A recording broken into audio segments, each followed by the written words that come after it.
Uh, what is the goal of human life?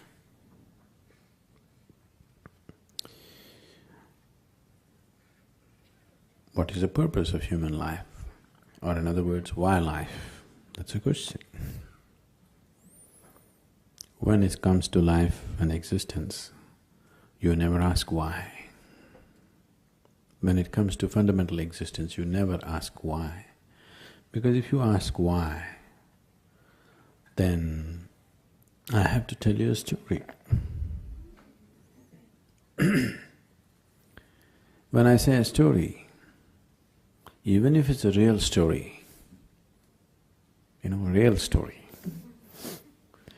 whatever I speak, if it is not in your experience, it is just a story. The only option that you have is either you believe me or you disbelieve me. Yes? If you believe me, it doesn't get you any closer to truth. If you disbelieve me, it doesn't get you at all. So, you never ask why. Right now, you're here with life. Why such a question has come? What is the goal of life? Because the process is not enough, isn't it? Yes? The process of life is not enough somehow. Suppose you were bursting with ecstasy every moment of your life, such a question would never come. What is the goal of life? Because to live is the goal of life. To live and to live totally. To live totally does not mean party every night. To live totally means when you are here, you must experience all aspects of life and go. Whatever this is, every aspect of what this is must come into your experience before you fall dead, isn't it so? Yes? This must happen, isn't it so, for every human being? Or do you want to just experience 10% of you and go away? You must experience what this life is totally, isn't it? Before you go, you must experience this. If you do experience that, then such questions will never arise in your mind because that's not the way existence is.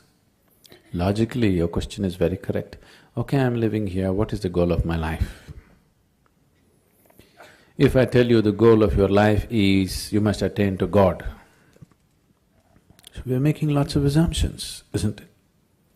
We're making assumptions about various things which are not yet in our experience, isn't it?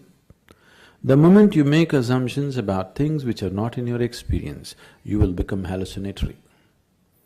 99% of the world's religion is hallucinatory, please see. Because you're assuming things that are not in your experience and working with that which you have assumed. The moment you give power to things that you have assumed, your mind will just fly off into all types of imagination and it'll be more real than real. So your imagination can be more real than real, isn't it so? You go and sit in a cinema, it is just two-dimensional, just play of light and sound. But its impact is much more than the life itself, isn't it so? Yes? You went and sat in IMAX theater? Its impact is bigger than life, isn't it? But is it bigger than life? Do you think so? Is it really bigger than life? Not at all. It is just that imagination has such power. Imagination, thought, emotion, all these things are a way to pave the way.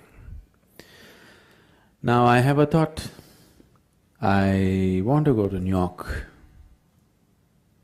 This paves the way. Once I say, I want to go to New York, now, okay, how to go, shall I buy the ticket, shall I walk it, what shall I do, shall I drive? It's paving the way. But if I sit here and go on thinking New York, I'll never make it. Thought is not a reality that takes you there. It only paves the way, it makes you willing, that's all. Yes? Thought and emotion only makes you willing, it's never the real thing.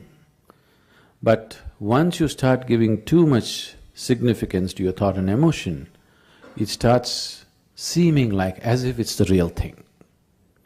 More real than the real. what you're thinking in your head is more real than what's around you, isn't it so? Yes?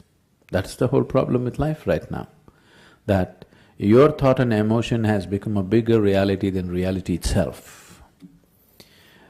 Now, this is like,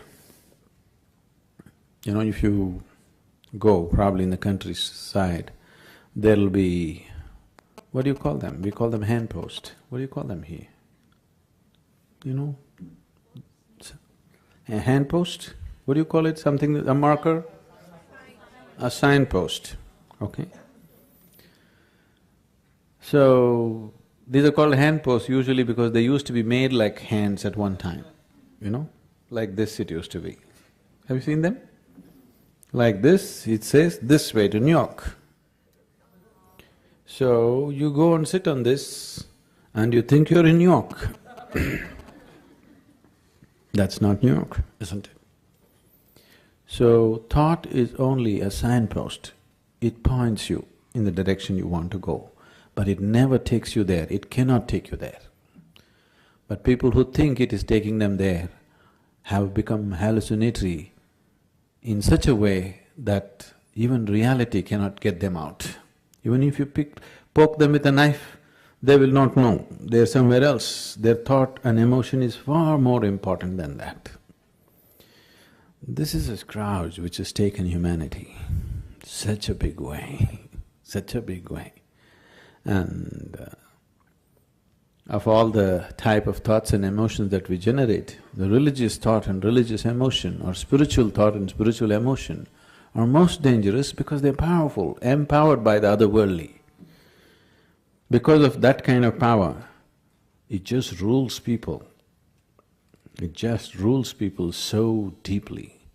And we can always see that some other religion that you don't belong to, what stupidity, what nonsense they're doing, but what you're doing is just never visible, isn't it? Yes? Isn't it so? Isn't it happening every day? Because once the thought and emotion becomes powerful, you start believing it. Once you start believing something which is not yet in your experience, you are a dangerous human being. Because all the conflict on the planet, even today, what's happening, though people try to project it as it is good versus evil, though people are trying to project it as good versus evil, it is not about good and evil. It is always about one man's belief versus another man's belief, isn't it so? Always between one man's belief and another man's belief. Why can't we be sincere enough to simply see whatever we do not know as we do not know? What is the problem? This is the biggest human problem. They can't see that they don't know. They have to bullshit themselves all the time. And this is not a joke. This is a terrible tragedy on the planet, isn't it? This is not a joke, this is not a simple thing. It has cost phenomenally for human life on this planet, phenomenally, and still continuing to cost. But what we think and feel is so important, isn't it? So, what is the goal? What if there is no goal? What will you do? Will you die tomorrow? Suppose there is no goal. What to do? You want to die? Isn't it wonderful? There's nowhere to go. Yes? Isn't it really great? There's nowhere to go, you don't have to work your way to heaven, you can just live here happily. No, we are going to heaven. If you're so sure you're going to heaven, what are you waiting for? If you're so dead sure you're anyway going to heaven, what are you waiting for? I can't understand the logic. Huh? Waiting for the ticket. All you have to do is go and cut your throat in front of the temple. You understand? Whichever is your favorite temple, it'll happen. People 100% believe after I die, I will go to the lap of God. If you are going to the lap of God, you should not delay it. Really. Isn't it so? Such a sacred duty, can you delay it? You must go, today, not even tomorrow. No, you want to live long. So why are you postponing such a wonderful opportunity? That's because you're full of bull. You tell yourself things which are not yet a reality for you. I'm not questioning whether these things exist, not exist, but it's not yet a reality for you. If you talk about things which are not yet a reality for you, to put it very bluntly, it just amounts to lying. This lying has cost phenomenally for individual human beings and for the whole humanity in a big way.